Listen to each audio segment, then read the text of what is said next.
Welcome back to the techno-communism conversation. Um, I'm going to talk about an area that is important to me, and one that I don't know that a lot of scientific socialists like to talk about, and for very good reason. I'm going to talk about this area of emerging biomedicine that we could call uh, biological life extension, and rate some likely pathways to that, and give some idea of a percentage likelihood of their coming to pass.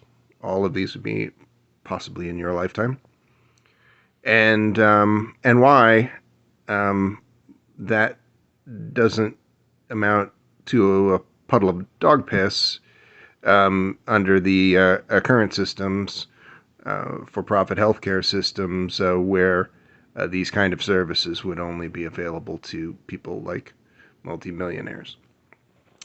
So to begin, I'm going to focus on three of these strategies for escaping longevity, escape velocity.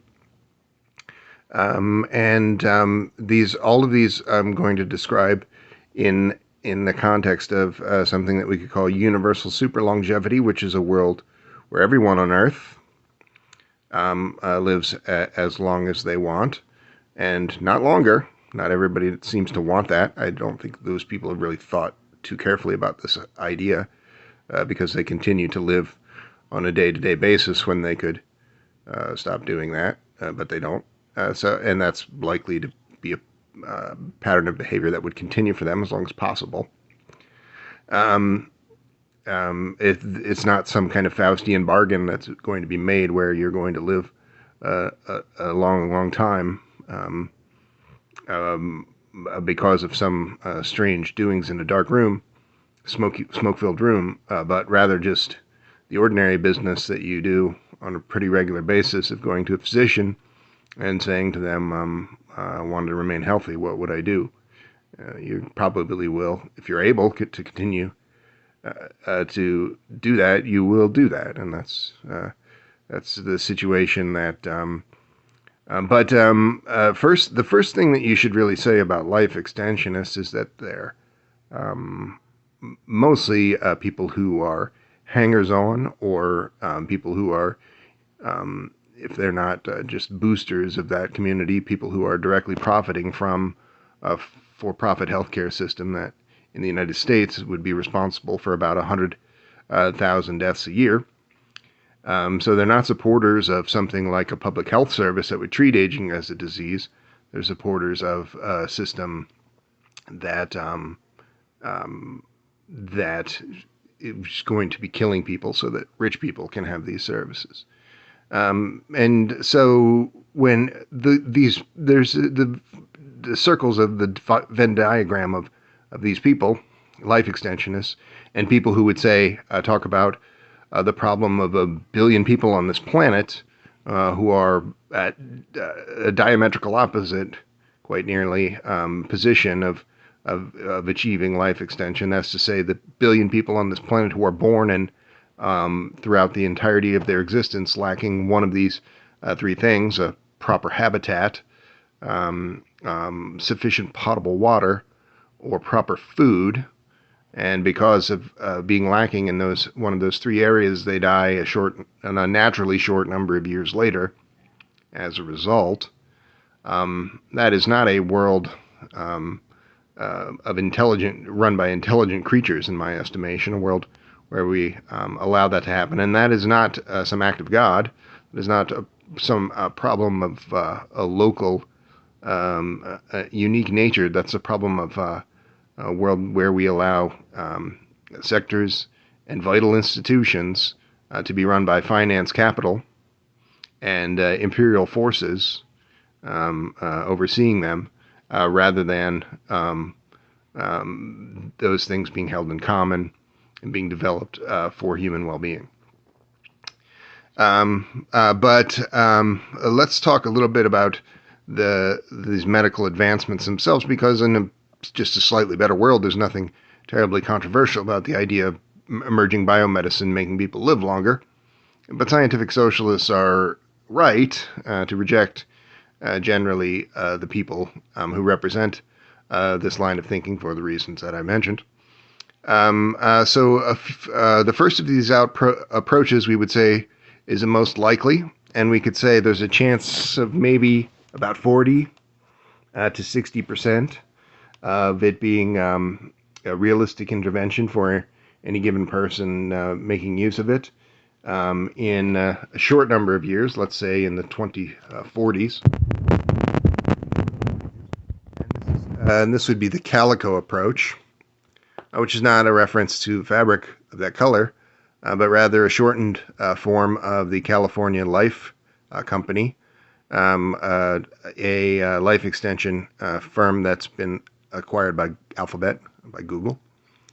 And the focus within this Calico approach would be cellular repair and rejuvenation through interventions, namely senolytics, drugs that are eliminating aged and dysfunctional cells, stem cell therapies, and mTOR inhibitors, mimicking calorie restriction benefits for the user.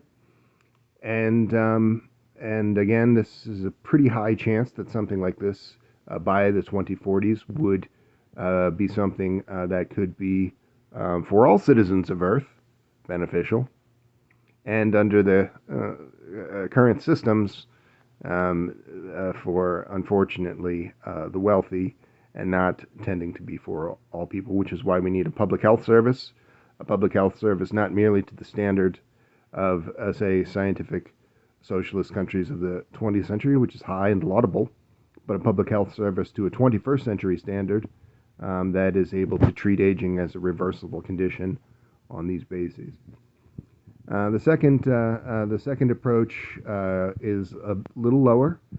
We could call it the Mayo Clinic method, and also it would be occurring in around the same time frame, or perhaps in the 2050s.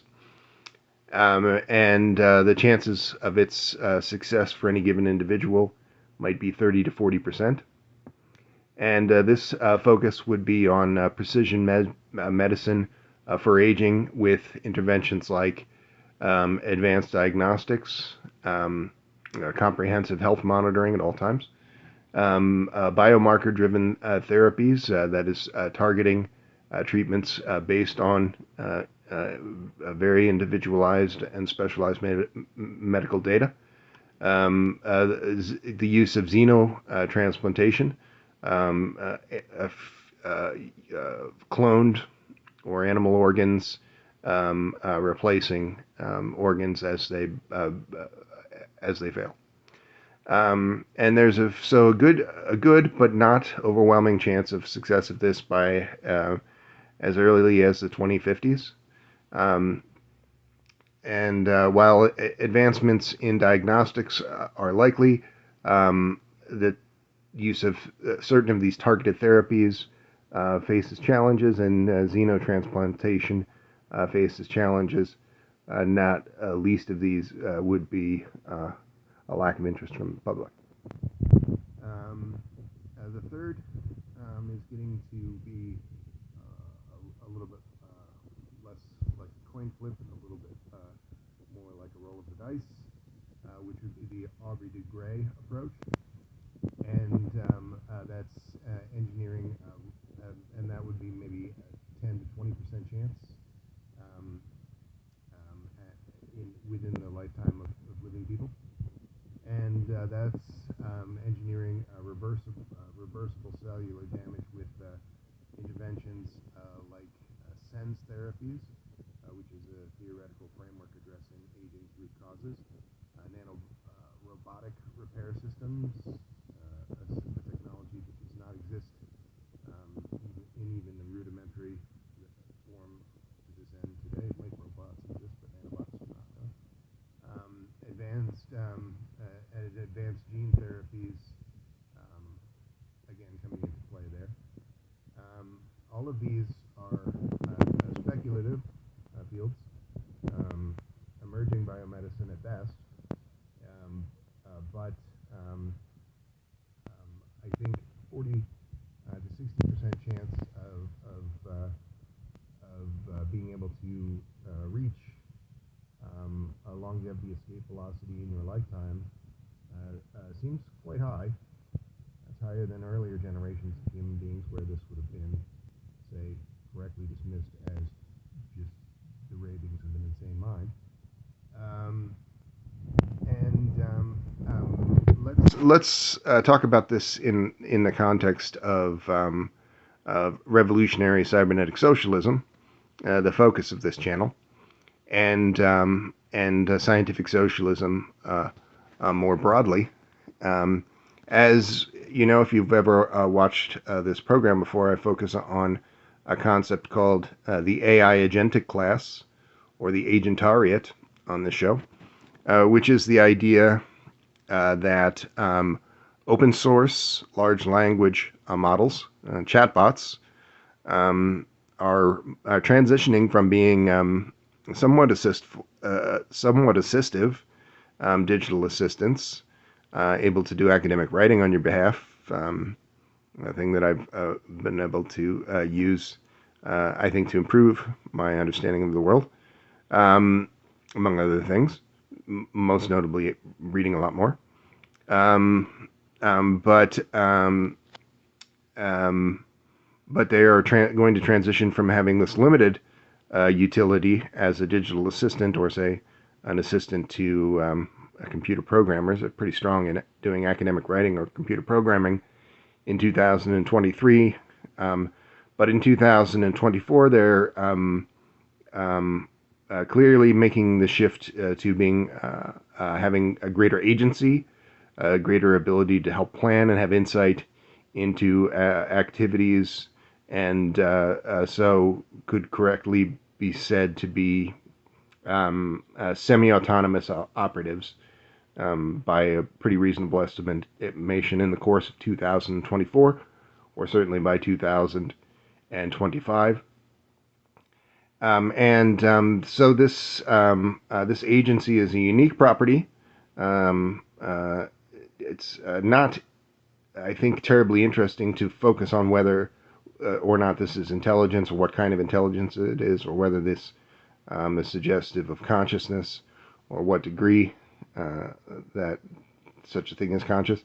What is of interest is that it is of use to human beings to better our lives, and most important there is stopping the effects of runaway overheating from capitalism's climate apocalypse, a near certainty in your lifetime, and a thing that will lead to the deaths of many billions of human beings in the decades to come, if not all of human beings.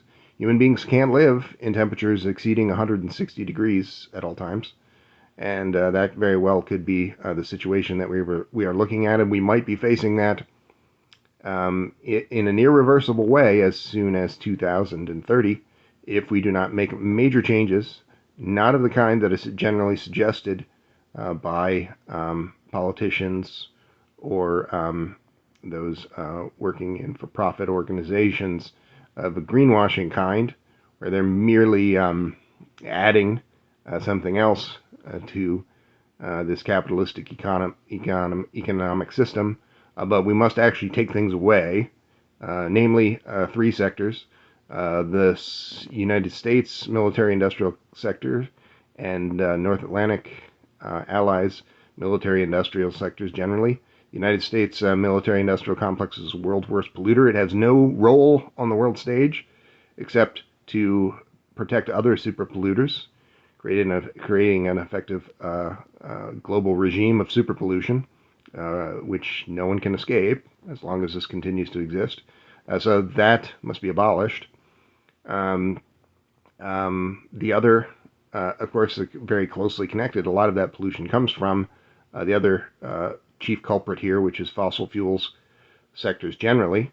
There's a certain overlap there. A lot of the pollution of the military-industrial complex as the world's worst polluters coming from fossil fuel pollution, of course.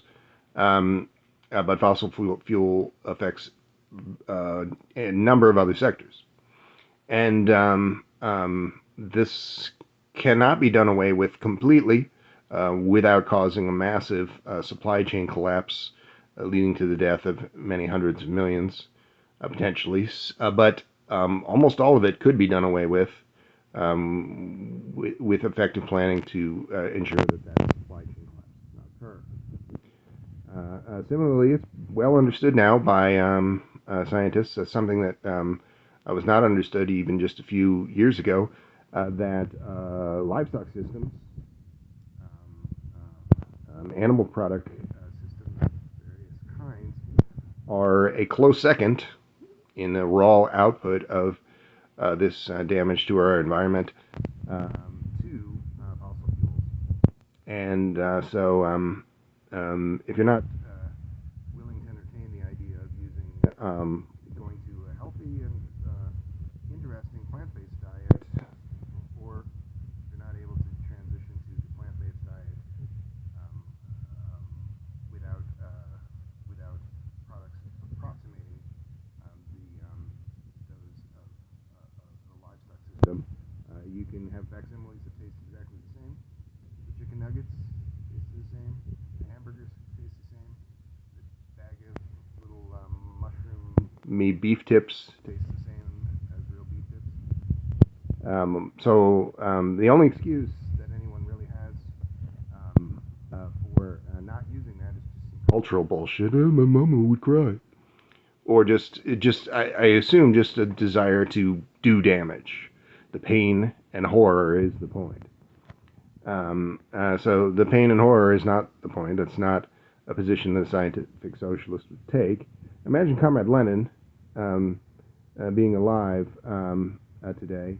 I don't believe that Comrade Lenin would do what a lot of scientific socialists seem to do when prompted, where they say, "Oh, it's military-industrial complex." Yeah, that's good. Fossil fuels, yeah, that dramatically livestock systems. Oh, they start saying, just repeating a bunch of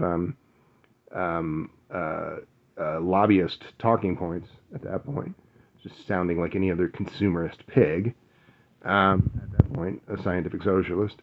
I don't think Comrade Lenin, if he were alive today, knowing what we know about the 5-year window to stop capitalism's climate apocalypse, knowing what we know about these sectors, if he would be repeating livestock lobbyist talking points, I think he would not. I think he would be telling you, the fake scientific socialist, pushing back against the abolition of livestock systems, to face the wall. And that's what it's going to come to if we don't organize our world a little bit better in the near term. Back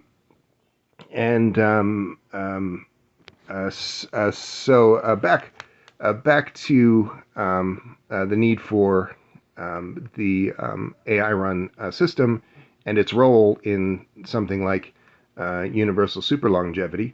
The outlines that I gave above of the Calico method and Mayo Clinic methods, and being the two best, it doesn't matter at all to you whether those things have a 20% likelihood of success or a 60% likelihood of success, because those are boutique services from people with million-dollar net worths under the current system. So you're not going to achieve super longevity in your lifetime under this for-profit death care system. So we have to change the system by the same dynamic that we would change the system in the way that I've described before this environmental catastrophe. Building this thing, an agentariat, the AI-run open source institution, or any kind of AI-run institution that might derive from other aspects of computer science that could become dominant in the years to follow. This concept of a collaborative network of humans and large language models is one that could be useful in the near term, and could prove to become the superstructure for our world as they grow to a larger scale still. So I've talked about this in the context of, say, going to San Diego, or having 250,000 people in this human AI collaboration network working in San Diego, a coastal city which has water shortages, could have a desalination plant that could mitigate those issues, and building and 250,000 people working in this AI agentic framework, which is effectively a framework for dramatic workforce multiplier. So much so that you could say that of those 250,000 users, all they would really have to have were GPUs that were turned on at some point during the day, and very minimal effort besides might need to be required of them. They could be part of a steering operation of this to keep AI hallucinations from becoming problematic, for example, to keep the AI agentic operation on the rails. And but that could be as little as a few yes or no emails answered throughout the course of a day or week. At the even with that model, which would just be a kind of Sleeping Beauty person doing work, but nevertheless doing higher end work than anyone really is doing today, that could be used in a short time to, say, build, design, and build a desal plant that could change the fate of a large city.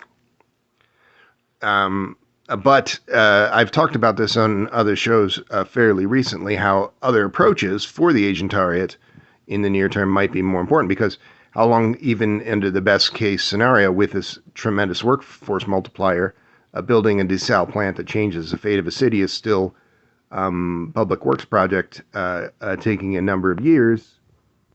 That's presumably then going into effect after this 5 years window has already expired, and humanity is now locked into a near certainty of a multi-billion person loss of life.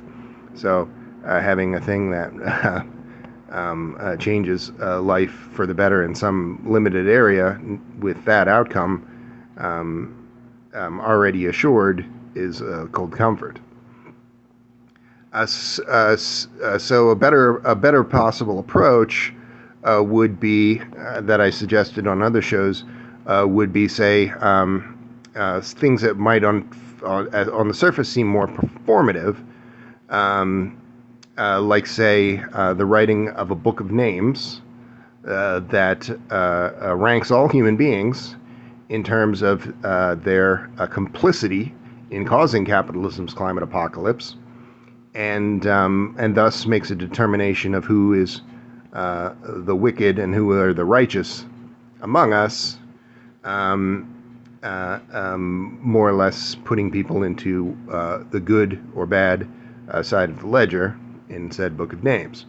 This is something that would not actually require a tremendous amount of computer science muscle. There are already multi-billion person networks where more is being done with respect to individuals than what's described here.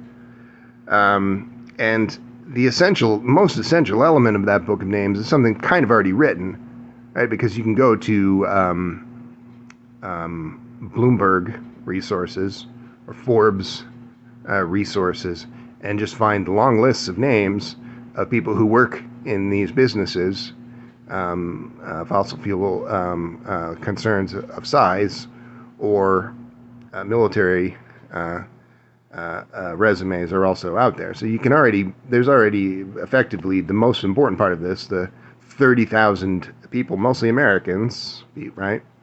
30,000 evildoers who, if you were to snap your fingers and they were gone from this earth tomorrow, humanity would not be extinct. So that would be a way in which billions of people would not die. A small number of bad people would die, and the rest of us would not.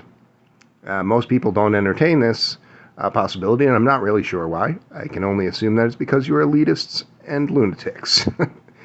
um, so relating that back to an alternative way of thinking about this life extension issue, all of these approaches, the Calico approach, the Mayo Clinic approach, could be something that you might get in a pill form, or a kind of medication that would be taken orally in that way.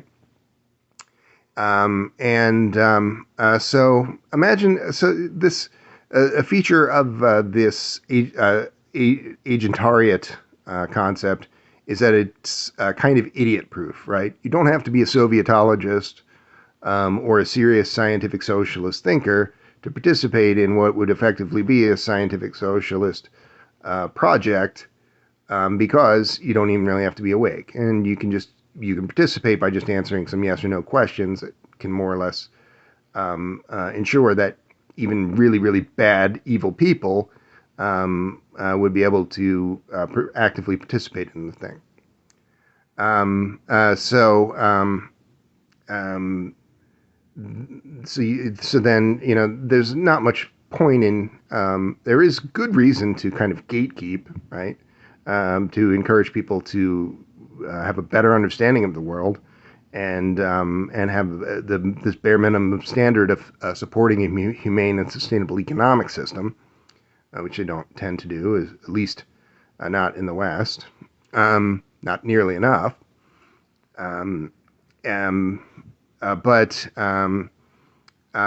Similarly, there's a potential kind of workaround along these lines with respect to the life extension outcome, which is basically just you have a mailing list, and you have the availability of these senolytics products, or these advanced biomedical products, personalized medicine, in the vein of personalized medicine, and you say, we'll send you this pill every month, or however often you would have to take this pill or this liquid medicine,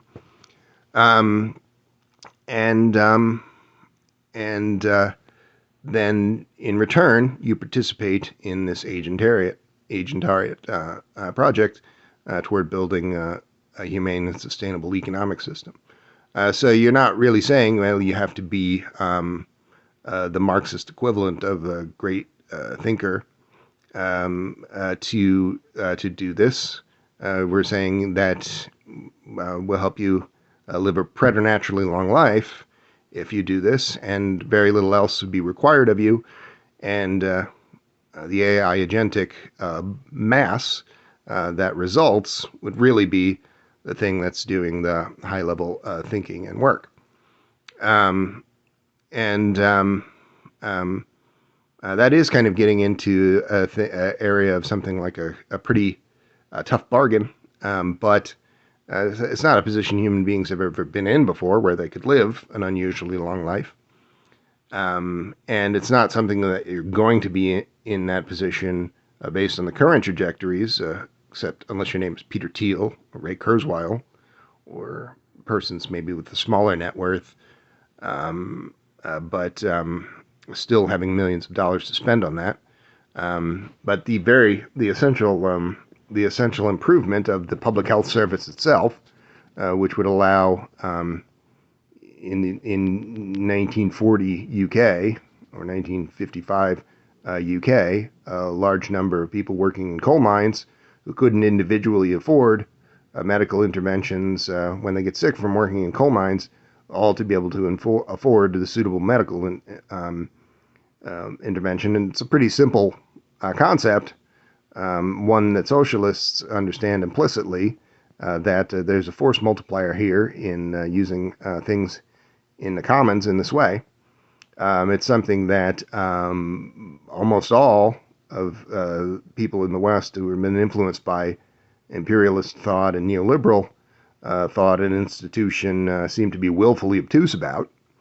But the logic of it is pretty simple. So the point is that this life extension outcome is not something that we have had before, and it seems to be would be a pretty significant motivator.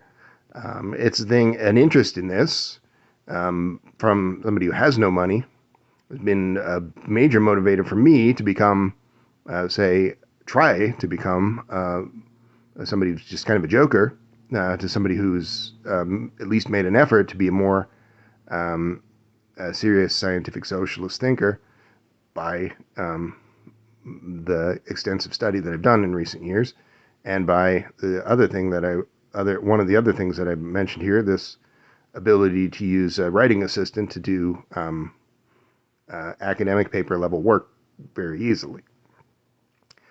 So the agent target, I think, is key to this outcome, but these paths to universal superlongevity are, I think, real enough to be credible, but not for you, not for the working person, except that they are used within this revolutionary cybernetic socialist framework, particularly that of the open source LLM network and the building of the agent target generally. And all of this presents something that is a sustainable and inclusive path toward achieving good outcomes for human well-being, including ultimately universal superlongevity, with, again, the understanding that we have to build a world that is livable for workers, that doesn't have a billion people without the necessaries of life at any given moment